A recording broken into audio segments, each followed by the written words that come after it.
Welcome to another Business and Leadership. I am Ryan Franks, and we are out of the Messenger studio, crushing it today on, it is October 31st. You know what that means? That means we are one day closer to Christmas.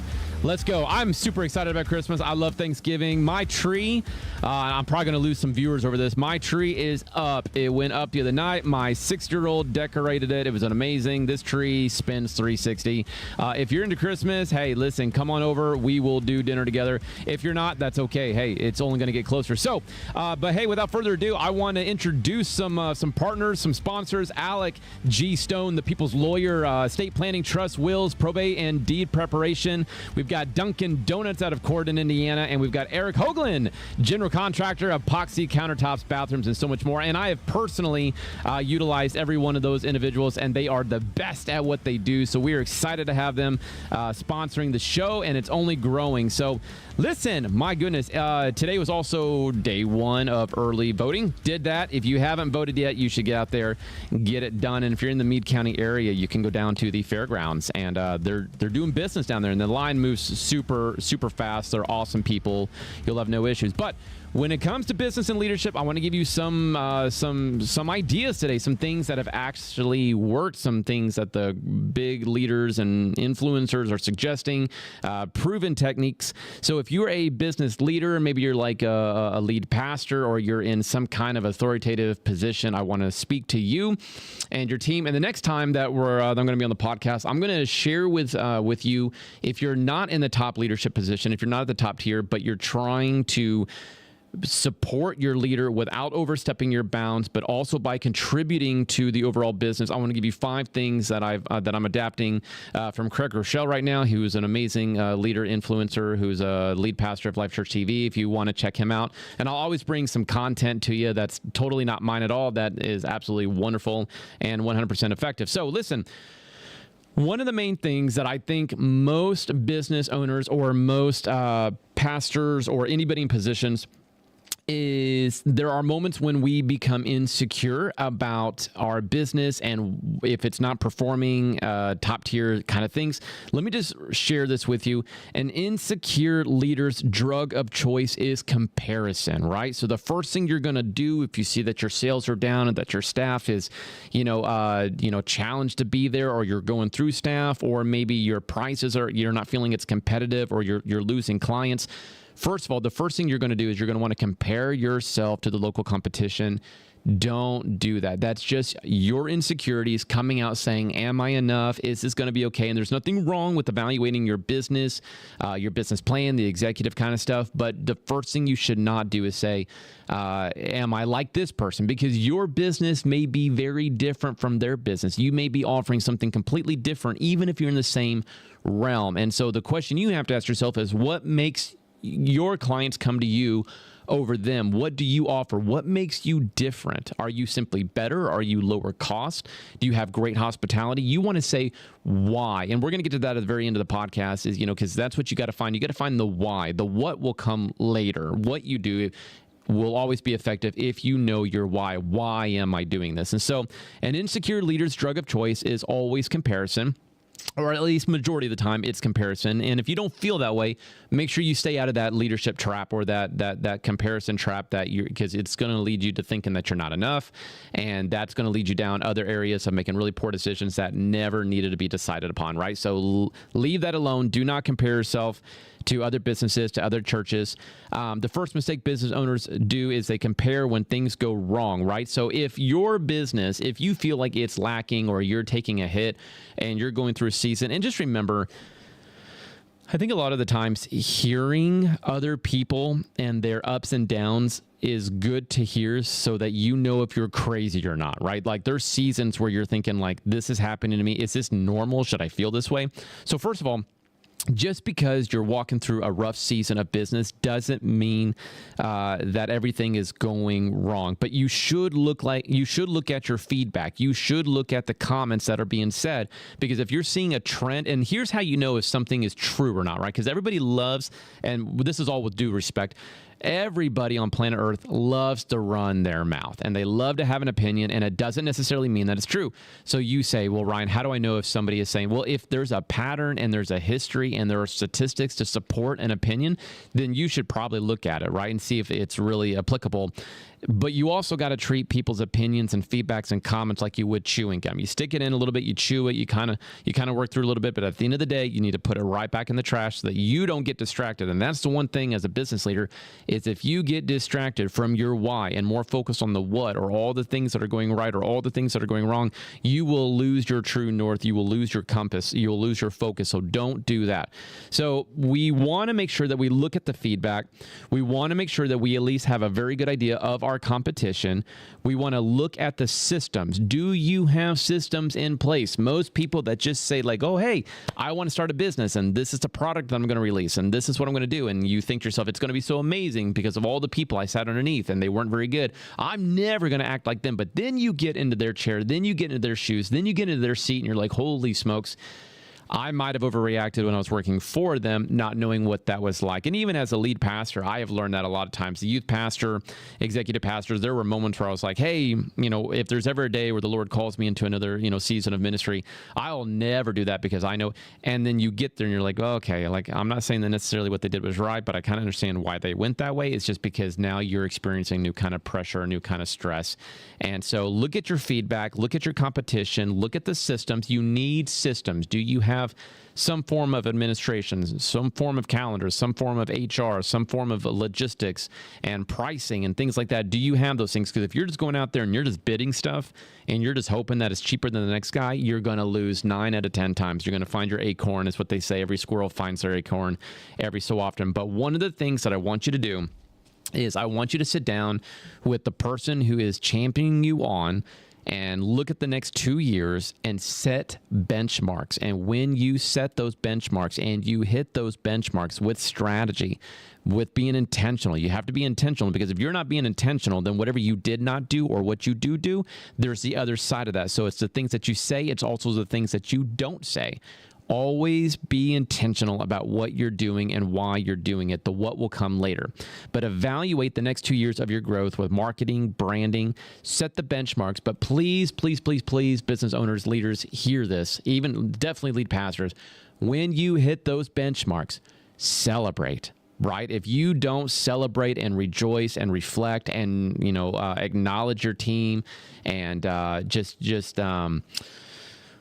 celebrate them. Thank you for your time. Thank you for your energy. Thank you for the relentlessness, and be open about your flaws. Be like, I know there are times where I do not celebrate the little wins and I want to take some time because without you guys, this is not possible. Always be humble in your leadership. If you just try to take the credit and say it's your business and it's your money and it's your staff, they will leave you and you will be alone, and you will really know what it's like to have a business by yourself because it'll be solely on you. So remember to celebrate your team, celebrate the wins, celebrate the benchmarks, and remember, there's no failure. You live and you learn and you reflect from the things that didn't go well, but they're not just challenges, they're opportunities. If you can get your attitude to say this is an opportunity to move forward.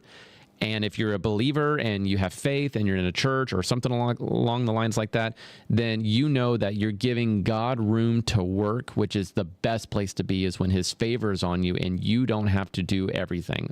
That's one of the things the Lord's been teaching me lately. He's just saying sometimes, Ryan, you just got to get out of the way, son.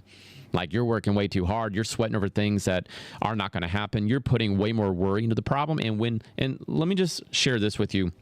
When you put worry into a problem, you empower that problem. You give power to that problem to happen. And more than likely, it's not. And even if it does happen, it's never as bad as you think, right? So don't worry. Don't worry about your problems. Address them. Be intentional with them. See them as an opportunity, not as something to run from, okay? So you're looking at your feedback. You're not comparing yourself. You're looking at your competition. You're looking at the systems. You're not being intimidated by the competition. You're self-aware that they are there, okay? And you're evaluating the next 2 years of your marketing, your branding, your benchmarks, and you're making your team and you're making your systems better, okay? So if your sales are down if your sales are down, here are a couple things that I want you to be mindful of. If you're taking notes or you're just listening on the podcast or you're listening in the car or on YouTube, whatever the case may be. Think about this. The first thing you should ask yourself is take a good hard look at your product. Is your product superior? Has it changed? Is it still top shelf quality? Is it still superior? Is it still the best thing you can put out and more? So is my product superior to the competition's product? Am I operating? This one's a hard one. This is probably the hardest one, but you have to do it. There are no exceptions, because if you don't do this, you will go out of business, right? And the answer is not going out and taking more money. And we can talk about how to start a business and how to get investors and how to get partners and how to sustain a couple of years with no paycheck to get your business up and going. That's not what we're doing right now, but just hear this. Am I operating beneath my means?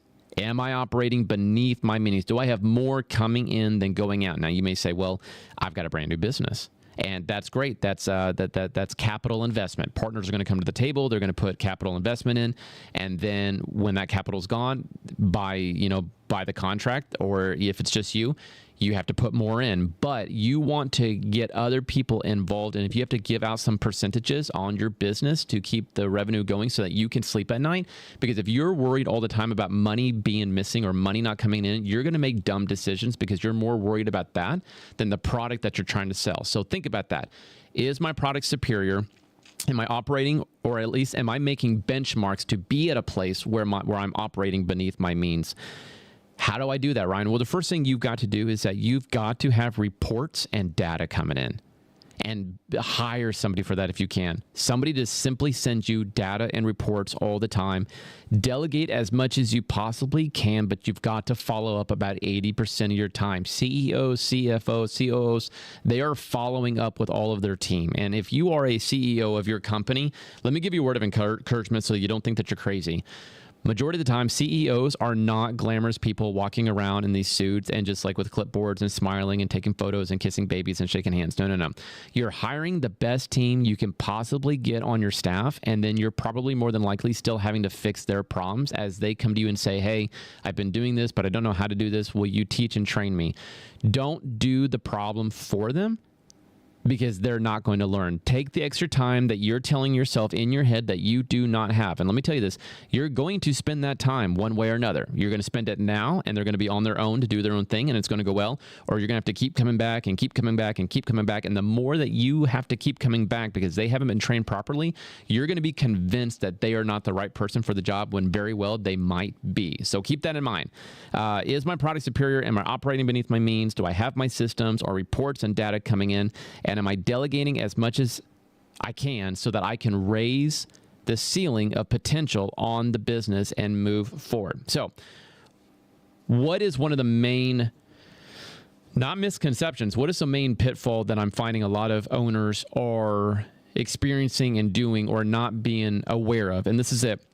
Most business owners, at the end of the day, do not know how much their operating expenses are. They don't know how much their payroll percentage is, and they don't know how much their material cost is. And you have to know, you need to know, is payroll 20%? Is my material cost 30%? Do I leave a little miscellaneous for this, which is 5%?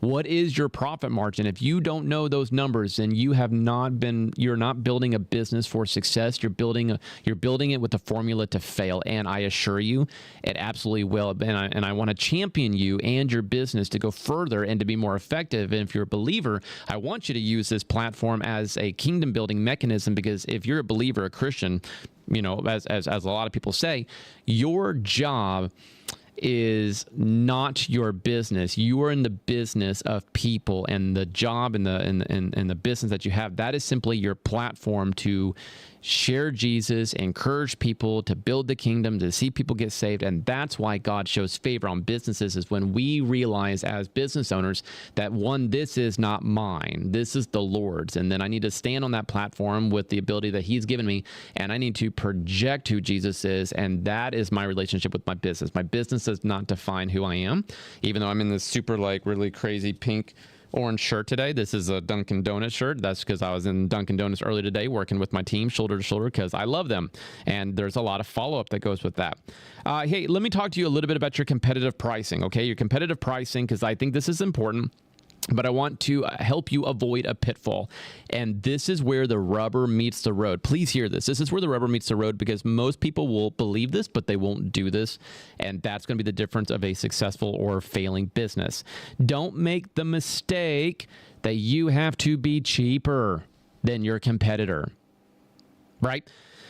You do not. You do not. You need to know the value of the product and the business that you own and possess and that you're running. People get what they pay for. So if they go with the other company and they get a cheaper product, they're going to get cheaper results. And then you may have to wait a little bit, but they will be at your front door saying, hey, they won't actually be honest and that humble, saying like, hey, I went with the other guy because, like they were cheaper and it kind of all sound the same. And the same thing is with, with pastors. Like, don't be nervous when people leave the church, right? They're going to leave the church. People come, people go. There's a Bible verse that, you bless them as they come, you bless them as they go. That's fine. We're in the people business, right? So never take business or ministry personally. That was one of the best pieces of advice that my first lead pastor in Phoenix gave me. And I didn't understand it because I was thinking to myself, well, if I'm in the people business and people are leaving the church because of me, how do I not take that personally?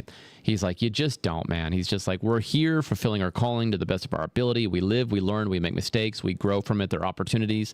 He's like, people will come, people will go. Don't take it personally. Otherwise, you're the only one that's not sleeping and you're the only one worrying about it. They're already off onto something better, right? So, and that's a little different than competitive pricing. Sorry, I didn't mean to get off too with the church world there. But don't make the mistake of thinking that you have to have a cheaper product or to take a more higher quality product and making it cheaper just to get the client, right? And when we get a cheap product, sometimes that will come with cheap labor, and that is the formula for bad results. The worst possible thing you can do is always trying to be the cheapest business. And let me just share this line of counsel, wisdom, a word of encouragement with you. When you are selling your product, never talk price, talk value. Never talk price. Somebody's always going to be cheaper. I mean, that's what China does. Like, they undercut the American man by providing cheaper. And Americans, I'm going to say this, Americans should buy American, right? Your vehicle should be American. Your air conditioning should be American. Everything should be American because this is where you live. And you want to support your person. And if you have a person who owns a small business or owns a big business, instead of going to them and being like, hey, like, we're friends and stuff, like, would you come and give me this free thing because I know it's no cost to you? No. If you believe in your friend and you believe in their business, you should be the first one out their door to buy their product, to support them, to get the ball rolling, because momentum is the hardest thing to get going. But once it gets going, it gets going. It gets going and usually gets good. Never talk price, talk value. Value is the importance. It's the worth of something that is well deserved. Your product matters. It's worth it. It's valued. So somebody says, oh, listen, man, like, I'm just going to go with the cheaper guy. Say, hey, listen, you know what? That's okay. And then I've got a couple questions that I want you to ask yourself first. And then when you understand the answers to these questions, then you can turn around and ask these questions to clients as well. And this will help you understand what your product is valued at, what your business is valued at. And then you're going to get your clients to understand that you are a valued business, not just a cheaper company. So 5 questions, and they're going to sound a little bit similar, but they're a little bit different, right? And we want to do our due diligence and explore these questions. So the first question I want to ask you today is, what is the number one thing you need as a business owner? The answer, customers. You need customers. And if you are in a church, what's the number one thing? You're praying for people to come and not just sit in the audience and the congregation and just attend. No. You want them to come and encounter and experience Jesus. You want them at the altar. Why? Because we're sitting in the presence of Jesus, and we want people to be ministered to. We want the saints to be equipped, and then we want them to go out and minister to the community and minister to the state and change the world, right? That's why we want people. We don't want people for just more numbers. That makes no sense. Like, Jesus is not going to come to us someday when we're at the throne. He's going to be like, hey, your church ran thousands of people. Good for you, man. Like, I'm really proud. He's going to be like, what did you do with the resources that I gave you? Did you introduce me to people, right? Same thing with business. Like, what do you need? You need clients. You need customers. What's the number one thing that you want as a business owner? You want to be happy with it. You want to be happy with your business. You want to know that it's going well. What's your greatest fear as a business owner? That it's going to fail, right? That nobody's going to want what you have to offer, right? So be open about your insecurities, but just realize that that's what they are, and we can do away with those. What do you deeply desire as a business owner, right? goals, that it's going to be successful. We don't want just our business not to fail. We have desires and we want it to win. We want our goals. We want our benchmarks. We want our systems. We want this to be a polished, oiled machine, that it will be successful. And then the last question is this, as a business owner that I'm asking you today: what have you tried in the past? And the answer probably is going to be everything. You've probably tried everything, and that's why I say go back to the value of the product that you're offering, even if you're not the cheapest, right?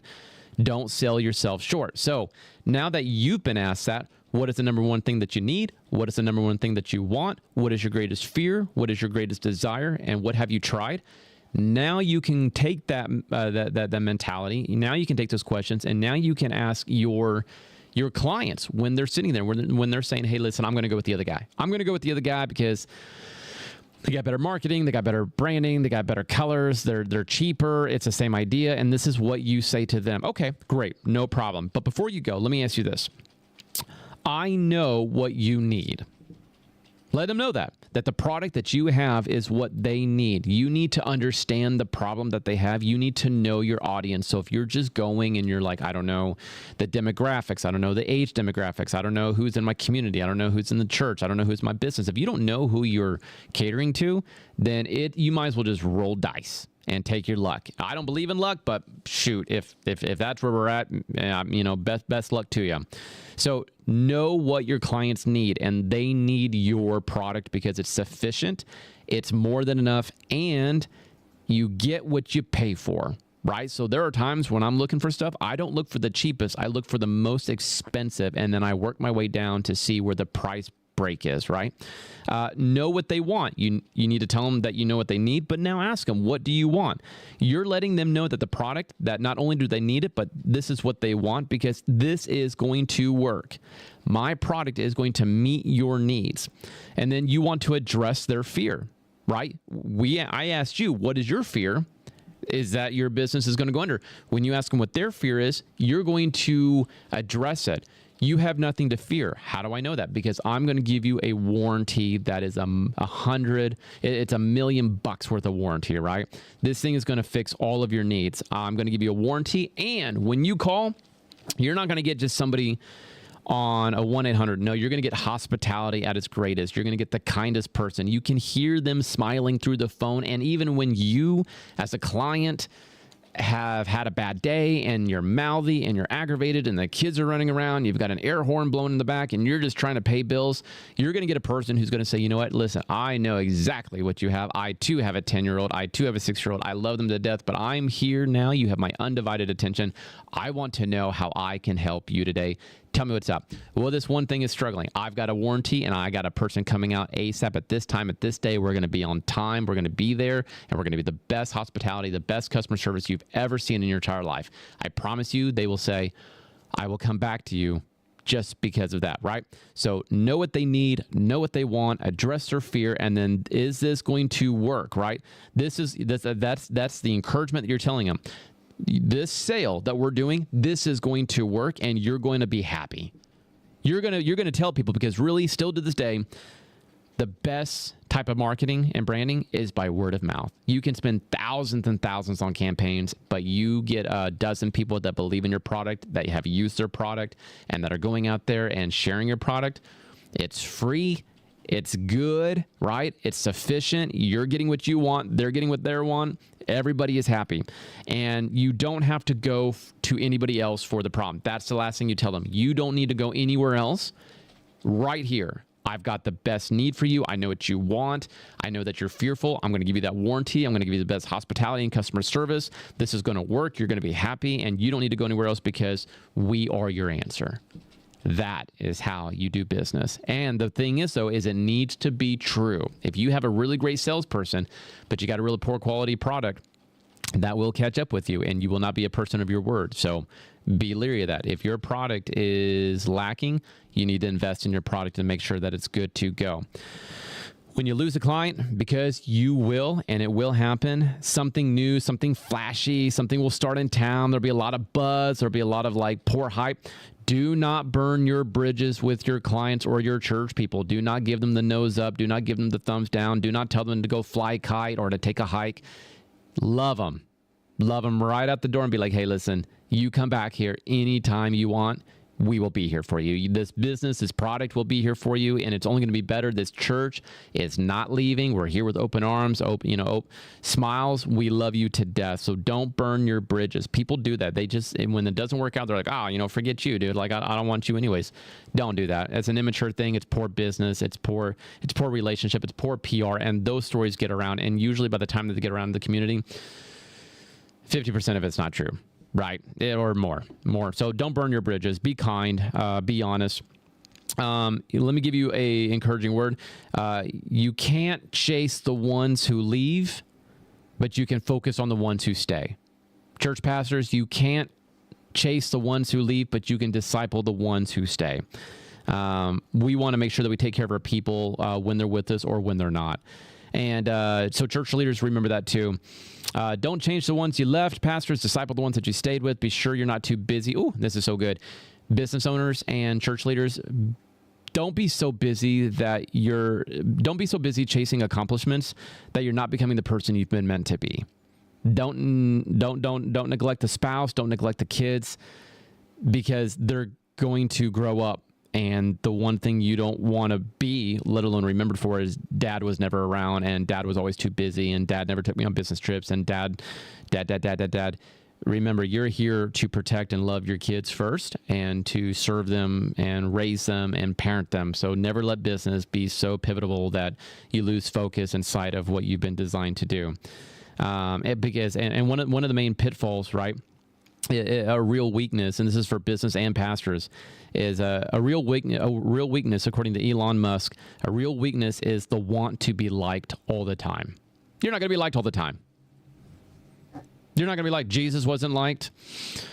Prophets weren't liked. I'm not comparing anybody to Jesus or anything. I'm just saying that even like the greatest thing to ever happen to Earth and human history and mankind wasn't liked all the time either. That's okay. That's all right. That's an opinion. That's a person. But remember, leaders live in the future, not in the past. So if you've made a mistake, move on, right? Ask for forgiveness, move on, learn from your mistake, don't make it again. Leaders live in the future, not the past.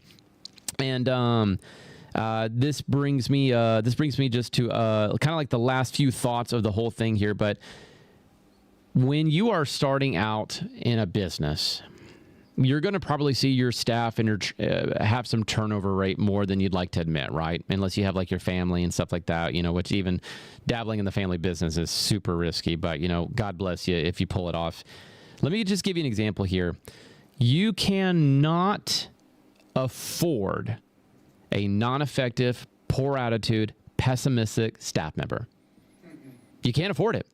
Well, Ryan, I have to have this person. No, you're paying for it.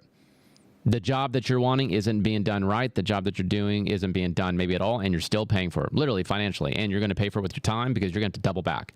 So you're paying somebody to do something that you're having to work extra overtime for that you're not getting paid for, right? So you cannot afford to keep a negative person on your staff, and I think we've all dealt with that before. No matter what the community thinks, you see it for what it is. And let me give you, and you say, well, what does that mean? Like, give me an example. Okay. So ultimately, what I'm suggesting is that a person like that isn't completely dead weight, but they are weight nonetheless. Okay. So a business model, a church model, let's just say that you are going to go on a 100-mile marathon, and you're thinking, no, I will never be running 100 miles. Hey, me neither, right? But for the sake of conversation, think that you are running 100 miles, okay? And it's competitive. You're in a marathon, right?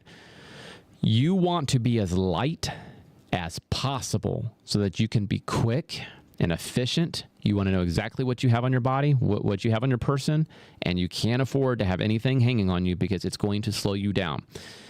Let's just say that we know that every second counts, and most people, like myself, would want to bring my phone on this 100-mile for 1,000 different reasons. I want to listen to music. I want to be able to take calls. I want to listen to podcasts. But hear this. This is wild. Every time that phone on your body, it's going to go up just a little bit. Every single step, right? 100 miles is going to be roughly 153,000 steps.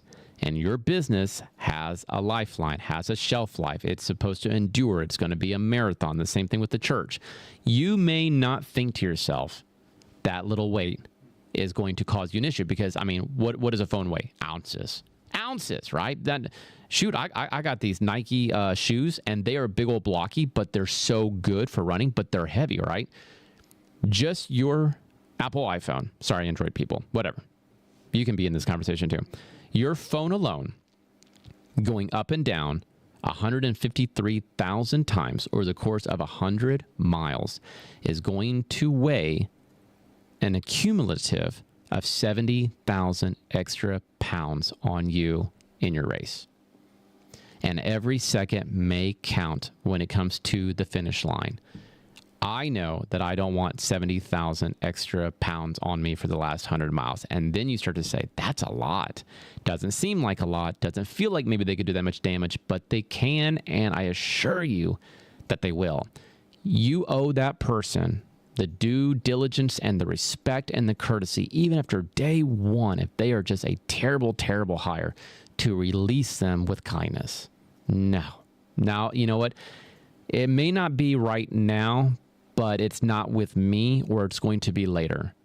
Never allow somebody to sit on your staff and drag the whole thing down, because I assure you that they will, no matter how good your leadership is. Okay, so as we're coming up on January, here's a couple things that I want you to be mindful of, because you need to reevaluate yourself. First of all, as we get to know our why, here's what I encourage you to do as a business owner and as a leader.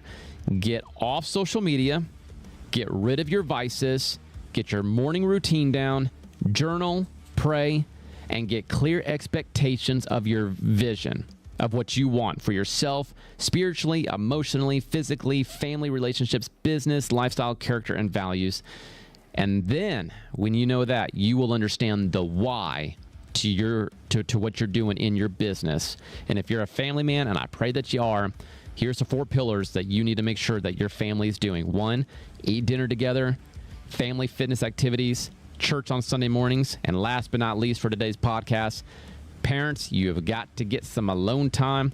Take that date night, get a routine, be healthy. That is the goal. That's how you can be essentially more effective in your business and as a believer or in the church world. So, hey, thank you for stopping by. Thank you again for our sponsors. We've got Alec G. Stone. We've got Dunkin' Donuts. We've got Eric Hoagland, general contractor. These are amazing people. You should check them out on Facebook. They've all got great stuff. And I will see you on the next podcast, where we will talk about how to lead up instead of leading down. Be blessed and have a great day.